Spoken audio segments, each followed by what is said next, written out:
ఇక artificial intelligence ఎంట్రీతో software రంగం కుదేలవుతున్న పరిస్థితి, ముఖ్యంగా ఆంథ్రోపిక్ ఏఐ ఎంట్రీ తర్వాత చాలా ప్రముఖ కంపెనీల షేర్లు కూడా పడిపోతూ ఉన్నాయి. చాలా కంపెనీలు ఉద్యోగుల్ని తొలగించుకుంటూ ఉన్న పరిస్థితి. అంటే ఒక అంచనా ప్రకారం, ఒక సర్వే ప్రకారం ఎంజీ రావు గారు 2030 నాటికి అసలు సాఫ్ట్వేర్ జాబ్సే ఉండవట. 60 లక్షల మంది టెక్కీలు, అంటే భారతీయ టెక్కీలు రోడ్డు మీద పడతారు అనేది ఒక అంచనా చెబుతోంది. సో మోదీ ప్రభుత్వానికి ఏఐ ఇచ్చే ఛాలెంజ్ ఏంటి అంటే ఏం చెప్తారు? ఎస్ అండి, భారత ఎకనామిక్ సర్వే ఈ సంవత్సరం భారత ఎకనామిక్ సర్వేని పార్లమెంట్లో రిలీజ్ చేస్తూ ఎకనామిక్ సర్వేలో ఫైనాన్స్ మినిస్టరే చెప్పడం జరిగింది. ఏంటి, భారతదేశం సాఫ్ట్వేర్లో చాలా కుదుపు రాబోతుంది, భారతదేశం 2008లో ప్రపంచంలో వచ్చిన ఆర్థిక మాంద్య పరిస్థితులు ఇక్కడ రాబోతున్నాయని చెప్పడం. అంటే ఆల్రెడీ హెచ్చరించేశారు.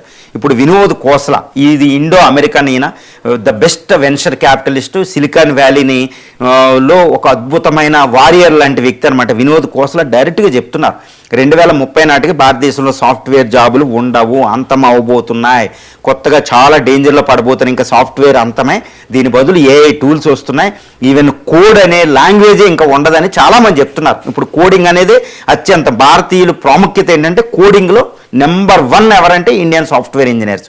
ఇప్పుడు బీపీఓ లాంటి బ్యాక్ ఆఫీసుల్లో 54% ఇండియా కాంట్రిబ్యూట్ చేస్తుంది. ఇప్పుడు భారతదేశంలో బెంగళూరులో 10 లక్షల మంది సాఫ్ట్వేర్ ఇంజనీర్లు, తర్వాత హైదరాబాద్, పూణే, నోయిడా, కోల్కతా, చెన్నై ఇలాంటి సిటీలు అన్నీ కలిపితే 56 లక్షల నుంచి 60 లక్షల మంది సాఫ్ట్వేర్ ఇంజనీర్లు ఈరోజు భారతదేశంలో ఉన్నారు. 234 బిలియన్ డాలర్లు మనం ఎగుమతి చేస్తున్నాం. ఇవన్నీ 2030 నాటికి ఇవన్నీ, అంటే ఇప్పుడు హైదరాబాద్లో హైటెక్ సిటీలు, బెంగళూరులో హైటెక్ సిటీలు అన్నీ కనుమరగవబోతున్నాయి. ఎందుకంటే చాలా దారుణమైన పరిస్థితులు. అందుకనే స్పా అపోకలిప్స్ అనే పదాన్ని ఉపయోగించారు. అపోకలిప్స్ అంటే ఒక ప్రళయం అనమాట. స్పా అంటే కొనుగోలుకి సంబంధించిన, సాఫ్ట్వేర్కి ఇంకా కొనుగోలు లేవు. అందుకని విప్రో, తర్వాత ఇన్ఫోసిస్, టీసీఎస్ లాంటి కంపెనీ షేర్లు అన్నీ పడిపోతున్నాయి. ప్రపంచంలో అమెరికా కూడా ఒక రకంగా స్టాక్ మార్కెట్ క్రాష్ అవుతుంది, ఎందుకంటే అక్కడ సాఫ్ట్వేర్ కంపెనీస్ అన్నీ పడిపోవడం జరుగుతున్నాయి స్టాకులు. అంటే ఇక ఏఐ అనేది దీన్ని రిప్లేస్ చేయబోతుంది, ఇంకా సాఫ్ట్వేర్ అంతమని చెప్పొచ్చు. ఈవెన్ ప్రైమ్ మినిస్టర్ కూడా, ఇండియన్ ప్రైమ్ మినిస్టర్ కూడా నిన్న ఏఐ ఇంపాక్ట్ సమ్మిట్లో మాట్లాడుతూ చెప్తున్నారు, ఆయన సాఫ్ట్వేర్కి ప్రాబ్లం ఉంది, మీరు వెంటనే స్కిల్స్ పెంచుకోండి, ఏఐకి కన్వర్ట్ అవ్వండి, ఇది ఏఐకి వరం అని ప్రైమ్ మినిస్టర్ చెప్తున్నారు. గుర్తుపెట్టుకోవాలి, ఇక్కడ ఏఐ భారత్కి వరమే, అది కాదనలేం. కానీ భారతదేశం ఆల్రెడీ ఒక సూపర్ పవర్గా ఉంది సాఫ్ట్వేర్లో, అది అంతం అవుతుంది, గుర్తుపెట్టుకోవాలి. ఏఐలో ఇండియా ఇంకా సూపర్ పవర్ కాదు, కానీ సాఫ్ట్వేర్లు ఇప్పటికే భారతదేశం సూపర్ పవర్ ఉంది. ఇండియాలో టెక్నికల్ ఫోర్స్ అంత ఉంటుంది అనమాట. సాఫ్ట్వేర్ అంటే ప్రపంచంలో ఒక బ్యాక్ ఆఫీస్ ఇండియా.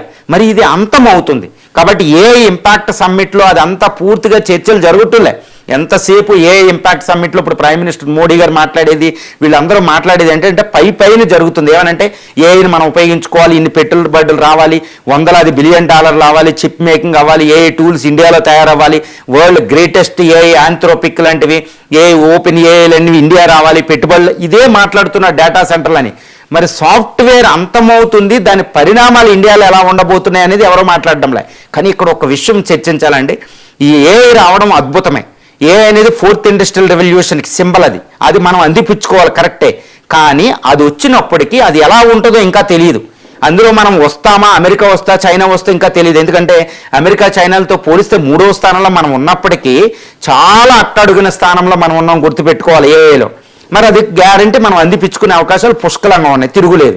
కానీ అది వస్తుంది అంటే ఇంకొక దానికి కాంప్లిమెంటరీగా కాదు, అనుబంధంగా రావడంలే, అడిషనల్గా కాదు, ఒక దాన్ని నాశనం చేసి అది వస్తుంది. అదే సాఫ్ట్వేర్, ఐటీ.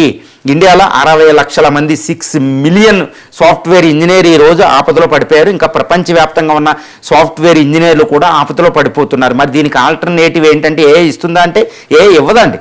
ఏ ఏంటంటే ఏ అనేది డబ్బులు క్రియేట్ చేస్తాయి, కొన్ని $1 ట్రిలియన్ డబ్బులు క్రియేట్ చేస్తుంది, కానీ ఎంప్లాయ్మెంట్ క్రియేట్ చేయదు, ఎంప్లాయ్మెంట్ని నాశనం చేస్తుంది.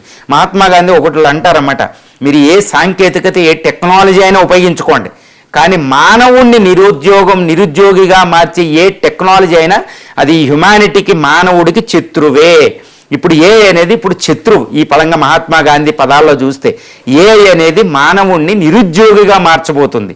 ఈ యాంత్రీకరణ ఆల్రెడీ 145 కోట్ల మంది భారత ప్రజలు, ఇందులో 900 నుంచి 2030 నాటికి 1000 మిలియన్, అంటే 100 కోట్ల మంది కార్మికులు భారతదేశంలో ఉండబోతున్నారు. అగ్రికల్చర్ అది అబ్జర్వ్ చేయలేదు, మరి సర్వీసెస్ సెక్టర్ అబ్జర్వ్ చేయలేదు, మరి వీళ్ళని ఎవరు పోషిస్తారు, ఎవరు ఎంప్లాయ్మెంట్ ఇస్తారు? ఇవ్వలేదు, ఉన్న జాబులే తీసేస్తుంది. మరి ఇది ఏంటంటే ఇది మోడీ ప్రభుత్వానికి one of the biggest challenge అండి. చైనా పాకిస్తాన్ ఛాలెంజ్లు కాదు, ఛాలెంజ్. ఎందుకంటే 2029 వరకు మోడీ ప్రభుత్వమే అధికారంలో ఉండబోతుంది. 2029 మోడీ చివరి సంవత్సరం నాటికి జరిగే మార్పు ఇది, నెక్స్ట్ 3-4 ఇయర్స్లో. కాబట్టి మోడీ ప్రభుత్వానికి one of the biggest challenge ఏంటంటే ఇది నేనేమంటున్నానంటే ఇండియన్ కల్చర్లోనే, భారత చరిత్రలోనే ఒక అద్భుతమైన అవకాశం. హయ్యెస్ట్ పాపులేషన్ ఉండడం, జనాభా లాభం, దాని డెమోగ్రఫిక్ డివిడెండ్ ఉంది. అదే మన శక్తి ఈరోజు.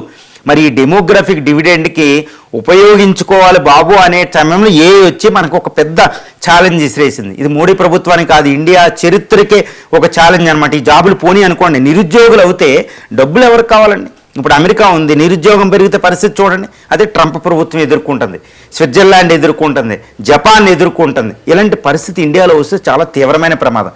మరి ఆల్టర్నేటివ్ మోడీ ప్రభుత్వం ఎలా ఎదుర్కోవాలి, భారతదేశం ఎలా ఎదుర్కోవాలంటే మార్గాలు ఉన్నాయి. ఏంటంటే ఇంత అనేది ఛాలెంజ్ అయినా దాన్ని వదలకూడదు. దాంట్లో ఫస్ట్ సూపర్ పవర్ అవ్వాలి. అమెరికా చైనాలకి లాగా మనం కూడా సూపర్ పవర్ అవ్వాలి. కానీ అదే సమయంలో భారతదేశం జనాభాని నిరుద్యోగులుగా అవ్వకూడదు అంటే సాఫ్ట్వేర్ పోతే వీళ్ళకి వెంటనే అప్స్కిల్లింగ్ ఇవ్వాలి. అప్స్కిల్లింగ్ గవర్నమెంట్ ఆధ్వర్యంలో డిజిటల్ ఇండియా మిషన్లో ద్వారా, తర్వాత మిషన్ ద్వారా వీళ్ళందరికీ అప్స్కిల్ అనేది భారత ప్రభుత్వం స్టెప్ తీసుకోవాలి. అంతేగాని ప్రైవేట్ కంపెనీలకి ఇది వదలకూడదు. ఒకప్పుడు లేక అమీర్పేటలో, బెంగళూరులో ఒక సెంట్రల్కి వదిలేశారనుకోండి, చాలా ప్రాబ్లం. కేవలం ఇండియా గవర్నమెంటే ఏదో ఒక స్కీమ్ ద్వారా అప్స్కిల్లింగ్, ఇప్పుడున్న సాఫ్ట్వేర్ ఇంజనీర్కి ట్రాన్సిషన్ అనేది దీని ఆధ్వర్యంలో చాలా అర్జెంటుగా యుద్ధ ప్రాతిపదికన అది టేకప్ చేయాలి. నెంబర్ 1. నెంబర్ 2 ఏంటంటే ఇప్పుడు ఎంత వచ్చినా చైనాకి డేంజర్ ఉండదు.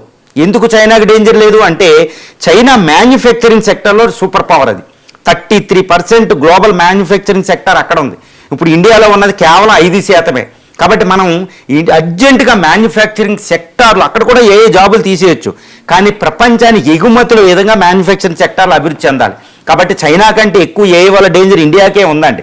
కాబట్టి ఒక పక్కన మ్యానుఫ్యాక్చరింగ్ సెక్టర్, ఒక పక్కన అగ్రికల్చర్ని యాంత్రీకరణ చేసి అక్కడ ఎంప్లాయ్మెంట్ క్రియేట్ చేయడం, తర్వాత ఈ చిన్న మాన్యువల్ లేబర్ని ట్రై చేయడం, ప్రపంచవ్యాప్తంగా ఉన్న గ్లోబల్ లేబర్ మార్కెట్ని క్యాప్చర్ చేసేయాలి. ఆ విధంగా కోట్ల మందిని భారతీయుల్ని బయటకు పంపాలి స్కిల్స్ ఇచ్చి.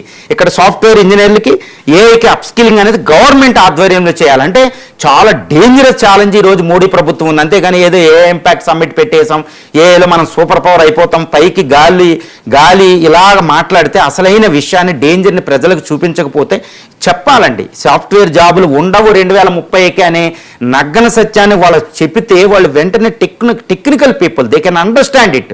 ఏమన్నా అగ్రికల్చర్ సెక్టార్ చెప్పేది హైలీ ఒక ర్యాపిడ్ యాక్టివ్ ఫోర్స్కి మనం చెప్తున్నాం, వాళ్ళు వెంటనే ట్రాన్సిషన్ అవుతారన్నమాట.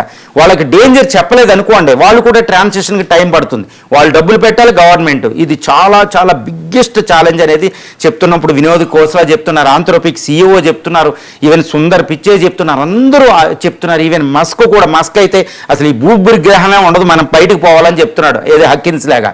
ఇదంతా ఒక డేంజర్. ఇంపాక్ట్ సమ్మిట్ ఢిల్లీలో సక్సెస్ అయిపోతుంది కాదండి, అది డేంజర్ను సూచిస్తుంది. అందుకే ఇంపాక్ట్ అనే వర్డ్ని మర్చిపోతున్నాం అక్కడ సమ్మిట్కి. వల్ల వచ్చే కాన్సిక్వెన్సెస్, రామిఫికేషన్, దానివల్ల వచ్చే దుష్ఫలితాల కోసం మాట్లాడతలే అందరూ. పాజిటివ్ ఏదో రోబోలు డ్యాన్సులు చేస్తున్నాయి, రోబోలు వస్తాయి, మనకి సేవలు చేస్తారు. కానీ మన నిరుద్యోగులు, మీరు IIT గ్రాడ్యుయేట్ కూడా జాబ్ లేని పరిస్థితి ఈరోజు వస్తాయి. ఇప్పుడు వచ్చే తరం ఎలా ఉంటుందంటే, ఒకప్పుడు ITIs ఉండేయండి, పెట్రోల్, ఎలక్ట్రీషియన్, ప్లంబర్లు ఇలాంటివి ఉండేవి చూడండి. ఈరోజు మళ్ళీ వాళ్ళకే డిమాండ్, వాళ్ళకే లక్షలాది మంది సేవలు. తర్వాత మన ఇళ్లలో పనిచేసే వాళ్ళే జాబులు పోవు, మిగిలిన అన్ని జాబులు తుడిచిపెట్టుకోబోతున్నాయి.